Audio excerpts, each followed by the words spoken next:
திரு Balachandran sir, இந்த விஷயத்தை எப்படி பார்க்குறீங்க? இது ஒரு நீண்டகால சிக்கல், உடனடியாக ஒரு தீர்வெல்லாம் எடுத்துகிட்டு வர முடியாது, அல்லது இந்த வன்முறையோ அல்லது ஹியூமன் ரைட்ஸ் வயலேஷன்ஸோ அங்கே தொடர்ச்சியாக நடந்துகிட்டு தான் இருக்குது, இது புதிதல்ல அப்படின்னு ஒரு பார்வையை முன்வைக்கிறாரு ராமசாமி. அது தவிர இந்த சிக்கலை நீங்கள் எப்படி பார்க்குறீங்க? ஏன்னா நீங்கள் கொல்கத்தா உள்ளிட்ட பகுதிகளிலையும் பணியாற்றியவர், அந்த பகுதி வடகிழக்கு மாநிலங்களை உணர்ந்தவர். அப்படிங்கிற இடத்துலேருந்து இது மாநில பிரச்சனையா, மத்திய அரசினுடைய பிரச்சனையா, அல்லது அந்த உள்ளூர் பிரச்சனையாக அதை பார்க்க வேண்டியிருக்குங்கிறீங்களா? இந்தியாவுடைய பிரச்சனை. அப்புறம் இதெல்லாம் UPS north eastern development minister home affairs கீழே வருது. அதனால ஹோம் மினிஸ்டர் இமீடியட்லி இன்சார்ஜா இருக்காரு. இது உண்மை. இங்க பிரச்சனை இவ்வளவு பெருசா வந்ததுக்கு காரணம் என்னன்னா, ஆஸ் அன் அட்மினிஸ்ட்ரேட்டர் என்னுடைய கருத்தில் ஹைகோர்ட் தேவையில்லாம ஒரு கருத்து சொன்னாங்க. ஒரு ஜட்ஜி இருக்காருங்கிறதுனால அவர் தேவையில்லாம ஏதாவது உணர்ந்தாருன்னா அவர் தேவையில்லாமல் உணர்கிறார் அப்படின்னு சொல்லக்கூடிய உரிமை இந்த நாட்டு குடிமக்களுக்கு உண்டு. அவங்களுக்கு இதை பத்தி பேச வேண்டிய தேவையே கிடையாது. அவங்களுக்கு மெய்த்திஸ் நீங்க எஸ்டி கொடுக்கறத பத்தி பரிசீலிங்க அப்படின்னு சொல்றாங்க. ஏன்னா இது எவ்வளவு சென்சிட்டிவ் விஷயம் அப்படிங்கிறது எல்லாருக்கும் தெரியும். எஸ்டி ஸ்டேட்டஸ் கொடுக்கறதுக்கு அவங்க மலைப்பகுதிகளில் வாழ்ந்திருக்க வேண்டும். மெய்த்திஸ் அங்க உள்ள பிளைன்ஸ்ல வாழ்றோம். ஏறக்குறைய 52% பிளைன்ஸ்ல வாழ்றேன். நான் இதுல வெல்ஃபேர் மினிஸ்ட்ரியில எஸ்சி எஸ்டி டிவிஷன்ல நான் ஒர்க் பண்ணிருக்கேன். They are not qualified to be declared estates. இதுதான் உண்மை. சரி, ஹைகோர்ட்ல இருந்து ஒரு அப்சர்வேஷன் வந்தது. ஒரு நல்ல நிர்வாகம் என்ன செஞ்சிருக்கணும்னா, இந்த மாதிரி ஒரு அப்சர்வேஷன் வந்திருக்கு, இதை பத்தி நம்ம டிஸ்கஸ் பண்ணுவோம் அப்படின்னா ஆல் பார்ட்டி மீட்டிங் உடனடியா கூட்டியிருக்கணும். குக்கீஸையும் கூட்டிருக்கணும். ஆல் பார்ட்டி மீட்டிங் போது அனைத்து குழுமங்களையும் சேர்த்து கூட்டியிருக்கணும். அப்ப நேர்மையாக ஒவ்வொருத்தரும் தங்களுடைய கருத்து சொல்றதுக்கு வாய்ப்பு இருந்திருக்கும். ஆனா குக்கீஸுக்கு தெரியும் இவங்க என்ன பண்ண போறாங்கன்னு சொல்லி தெரியும். திரு முத்துகிருஷ்ணன் ரொம்ப கரெக்டா சொன்னாரு. அப்படியே மணிப்பூர் ஒரு டெஸ்டிங் கிரவுண்ட். இந்த டெஸ்டிங் கிரவுண்ட் இன்டென்ஷனலா 1.5 வருஷமா இந்த மாதிரி பாயிலிங்ல வச்சிருக்காங்க. திரு பிரேன் சிங் அவர்கள் முதலமைச்சராக இருப்பதற்கு தகுதியற்றவர். ஒரே ஒரு எக்ஸாம்பிள் மட்டும் சொல்றேன். 2 பெண்கள் நிர்வாணப்படுத்தப்பட்டு ஊர்வலமாக கடந்து செல்லப்பட்டது. வீடியோல வர்ற வரைக்கும் இவங்க யாரும் வாய் திறக்கல.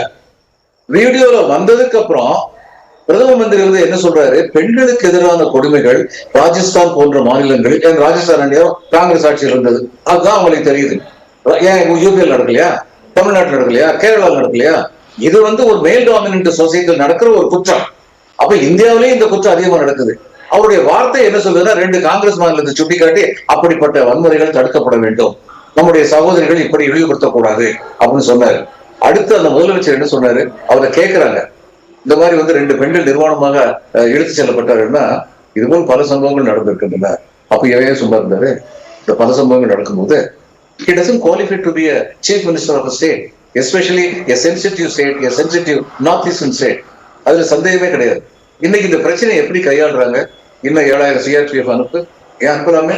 அதான் காஷ்மீர்ல சொல்றாங்கல்ல, ஒவ்வொரு குடிமகனுக்கும் ஒவ்வொரு போலீஸ்ன்னு சொல்லி நாங்க அனுப்ப போறாங்க அப்படின்னு. அது உண்மை இல்லை. இந்த அளவுக்கு எக்ஸாகரேட்டடா சொல்றாங்கனாலும் அந்த அளவுக்கு அனுப்பி இன்னைக்கு காஷ்மீர்ல என்ன நடந்துகிட்டு இருந்தது? ஆங்கிலத்தில் சொல்லுவாங்க செப்பல்கரல் சைலன்ஸ், கல்லறை அமைதி அப்படின்னு. கல்லறை அமைதி உண்மையான அமைதி கிடையாது. இன்னைக்கு இங்க என்ன பண்றாங்கன்னா, ஏற்கனவே அந்த குக்கீஸ் அண்ட் அதர்ஸ் அவங்களுக்கு சில குறைகள் இருக்கு. இதுல அசம்பிளி ரெப்ரசன்டேஷன்ல நமக்கு கம்மியான ரெப்ரசன்டேஷன் இருக்கு அப்படின்னு சொல்லி அதை இவங்க சரி பண்ணல. பல காலமா இது பிஜேபி மட்டும் குறை சொல்ல முடியாது, இது பல காலமா இருக்கிற ஒரு பிரச்சனை. ஆனால் எஸ்டி ஸ்டேட்டஸ் இவங்களுக்கு கொடுத்தா, குக்கீஸ் கொடுத்தா, மலைவாழ் பகுதிகளுக்கு இவங்க போய் இன்னைக்கு குக்கீஸ் இது மெய்த்திஸ் மலைவாழ் பகுதியில் போய் நிலம் வாங்க முடியாது. இவங்க ஏற்கனவே எக்கனாமிக்கலி ப்ராஸ்பரஸ் கம்யூனிட்டி. இவங்களுக்கு எஸ்டி ஸ்டேட்டஸ் கொடுத்தா மலைவாழ் பகுதியில போய் இவங்க நிலம் வாங்க முடியும். மலைவாழ் பகுதியில இவங்க மட்டுமா போவாங்க? அதான் காத்துக்கிட்டு இருக்காங்களே சில உள்நாட்டு பெரிய நிறுவனங்களும் பன்னாட்டு நிறுவனங்களும்.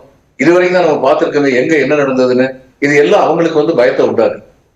இன்னைக்கு வரைக்கும் நீங்க இவங்க சுப்ரீம் கோர்ட் செய்வாரத்துக்கு விட்டு இருக்கட்டும், இந்த வேண்டுகோள் தவறானது, நாங்க இதை ஏத்துக்க மாட்டோம், எஸ்டிஸுக்கு உள்ள குக்கீஸுக்கு உள்ள உரிமைகள் பாதுகாக்கப்படும் சொல்லல. ஏன்னா இது மணிப்பூரி மெய்த்தி டிரைபுக்கும் குக்கீஸ் டிரைபுக்கும் மட்டும் நடக்கிற சண்டை இல்ல. இவங்க பாக்குறது இவர்களில் பெரும்பான்மையானவர்கள் இந்துக்கள், அவர்களில் பெரும்பான்மையானவர்கள் கிறிஸ்தவர்கள் சொல்லி பாக்குறாங்க. இதெல்லாம் உண்மை. திரு முத்துகிருஷ்ணன் ஆதாரங்கள் வரிசையா பட்டியலிட்டு காட்டாரு. திரு நாகராஜன் சொன்னாரு காங்கிரஸ் ஒண்ணுமே செய்யலன்னு. முதல்ல சரித்திரம் தெரியணும். 1947 ஆகஸ்ட் 15 3 இந்தியா இருந்தது. British India, native rulers India, tribal India, 3 India இருந்தது இந்த நாட்டுல. 1950 இந்தியன் கான்ஸ்டிடியூஷன் வந்ததுக்கு அப்புறம் அது ஒரு இந்தியாவாக ஆக்கப்பட்டது. மனசளவுல அவங்களை ஒரு இந்தியாவை ஆக்குறதுக்கு எப்படிப்பட்ட சிரமங்களை ஆட்சியாளர்கள் மேற்கொண்டார்கள். இன்க்ளூசிவ்னஸ் இதை திரும்ப திரும்ப பேசினாங்க சென்ட்ரல் கவர்மெண்ட்ல. நீங்கள் இந்தியர்கள், நீங்கள் எங்களை போல் எல்லா உரிமைகளையும் பெற்றவர்கள் அப்படின்னு திரும்ப திரும்ப சொல்லி அதை வலியுறுத்தி அதன் காரணமா அவங்களுடைய மனமாற்றம் ஏற்பட்டது. ஒரு நாட்டுல மக்கள் நாங்கள் இந்தியர்கள், நாங்கள் பெருமையான இந்தியர்கள், இந்த நாட்டில் எல்லா இந்தியர்களுக்கும் உள்ள அதே உரிமைகள் எங்களுக்கும் உண்டு அப்படின்னு ஒவ்வொரு பிரிவும் நினைக்க வைக்கிறது தான் இந்தியாங்கிற நாடு முழுமையான நாடாக, வல்லமை பொருந்திய நாடாக இருக்கிறதுக்கான ஒரே வழி. பிரிக்கிறது கிடையாது. இவங்க நினைக்கிறாங்க 50% மேல இவங்க மெய்தீஸ் இருக்காங்க, அவங்கள இந்த மாதிரி ஓபன் டிக்ளரேஷன் சப்போர்ட் கொடுத்துட்டா என்னன்னைக்கு நம்ம பதவியில் இருப்போம் அப்படிங்கிறது. 50 ஆண்டு காலம் ஆட்சி பொறுப்புல மத்தியில மாநிலத்தில் இருந்த காங்கிரஸ் கட்சி எதுவும் செய்யல, நாங்க செய்ய முயற்சிக்கிறோங்கிறாரு. அங்க வளர்ச்சி திட்டங்களோ அல்லது சாலை மேம்பாடு உள்ளிட்ட அம்சங்களையோ செய்யறோங்கிறாரு. ஒரு விஷயம் நான் சொல்றேங்க, இந்த வயலன்ஸ் வெடிச்ச போது நான் முடிச்சுக்கிறேன் திரு நாகராஜ் அவர்களே, அதுக்கப்புறம் நீங்க பேசுவீங்க. நான் முடிச்சுக்கிறேன் உங்களுக்கு வாய்ப்பு கொடுக்கப்படும், அந்நேரம் நீங்க பேசுங்க. இதுல இந்த வன்முறை போன மார்ச் 3ஆம் தேதி வெடிச்ச போது ஒரு வாரம் 10 நாளைக்குள்ள 50க்கு மேற்பட்ட சர்ச்சஸ், அந்த சர்ச்சுங்கிறது பெரிய கட்டடம்லாம் கிடையாது, அந்தந்த ஒரு 500 பேர் இருப்பாங்க, 1000 பேர் இருப்பாங்க, ஒரு தேட்ச்டு ரூம். அப்படிப்பட்ட சர்ச் 50 சர்ச் பிளைன்ஸ்ல இருந்து போய் கொளுத்திட்டாங்க அப்படின்னு ரிப்போர்ட் வந்தது. இந்த 50 2 நாள்ல கொளுத்தணும்னா ஜிபிஎஸ் கையில வச்சுட்டு போய் கொளுத்தணும். ஏன்னா அவ்வளவு தூரத்துல இருக்கு. யார் இந்த ஐடியா எல்லாம் கொடுத்தது? யார் இந்த வன்முறையை ஊக்குவிக்கிறது? அவங்க மேல என்ன நடவடிக்கை எடுக்கப்பட்டது? எதுக்கும் அவங்க பாப்பி கல்ச்சுவேஷன் இருக்கு, சந்தேகமே இல்லை. ஆனா ஒரு எம்பி சொல்றாரு, ஆதாரம் இல்லாம சொல்றாரு, ஒரே வார்த்தையில முடிச்சிடறாங்க. நான் கேக்குறேன், ஆதாரம் இல்லாம பேசுறது பிஜேபிங்கிறதுக்கு ஒரே ஒரு உதாரணம் சொல்றேன். இந்த தமிழ்நாட்டுல ஒருத்தர் சனாதனத்தை ஒழிப்போம்னு சொன்னார். உடனடியாக பிஜேபியுடைய அபிஷியல் ஐடிவிங்க சேர்ந்த ஒருத்தர் சொன்னாரு, ஹிந்து ஜெனோசைட் நடத்தணும், ஹிந்துக்களை கொல்ல வேண்டும் என்று திரு உதயநிதி அவர்கள் சொல்கிறார் அப்படின்னு சொன்னாரு. அவங்க மேல ஏதாவது நடவடிக்கை எடுத்தாங்களா? இப்படிப்பட்ட பொய் பிரச்சாரத்தை பண்றது யார்? எல்லாருக்கும் தெரியும். அதனால இன்னைக்கு என்ன நடக்குதுன்னா, அங்க ஒரு இன்க்ளூசிவ்னஸ்க்கு காங்கிரஸ் முயற்சி எடுத்தது. நமக்கு ஒண்ணு தெரியும், tribal India was never part of British empire. நாகாலாந்துல இவங்க ஒரே ஒரு ஆபீசர் அங்க உட்கார வச்சிருப்பாங்க. வருஷத்துல ஒரு நாள் அவங்க அங்க வரும்போது ஒரு பெரிய டின்னர் கொடுப்பாங்க. அவங்க ஒரு கோழி கொண்டு வருவாங்க, ஒவ்வொரு குடும்பத்தை சேர்ந்தவங்களும் ஒரு கோழி, ஒரு ஆடு கொண்டு வருவாங்க. இப்ப இந்த ஆபீசர் அவங்க செஞ்சதை போல 10 மடங்கு அதிகமா அவங்களுக்கு ஒரு பெரிய டின்னர் கொடுப்பாரு.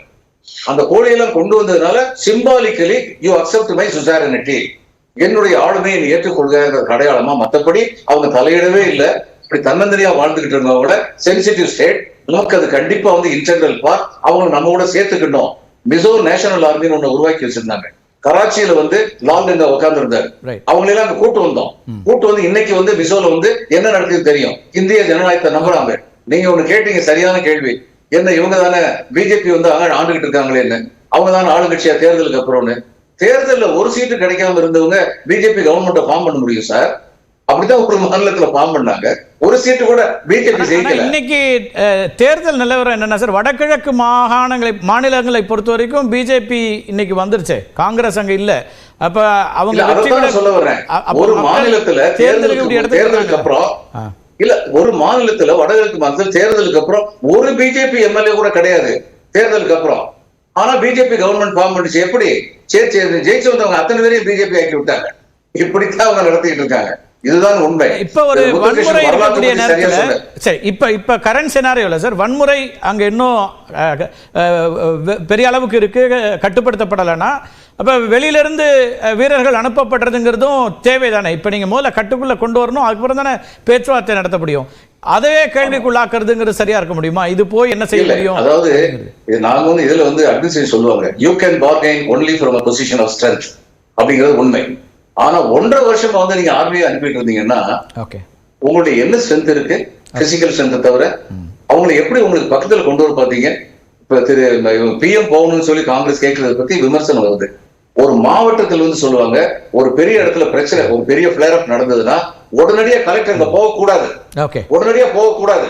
ஒரு டெப்டி கலெக்டர் தான் போகணும். ஏன்னா கலெக்டர் போய் பிரச்சனை சால்வ் ஆகலன்னா அப்புறம் செக்ரட்டேரியட் ப்ராப்ளம் ஆயிடும். அதே மாதிரி முதல்ல பிரைம் மினிஸ்டர் போகக்கூடாது. ஆனா இவர் வந்து போட்டு அமித்ஷா மீட்டிங் போட்டாரு, ஃபெயிலியர் ஆயிடுச்சு. அதுக்கப்புறம் யார் போகணும்? ஹீலிங் டச் யார் கொடுக்கணும்? பிரதம மந்திரி தான் போகணும். இந்த நிலவரத்துல போக மாட்டேங்கிறார்.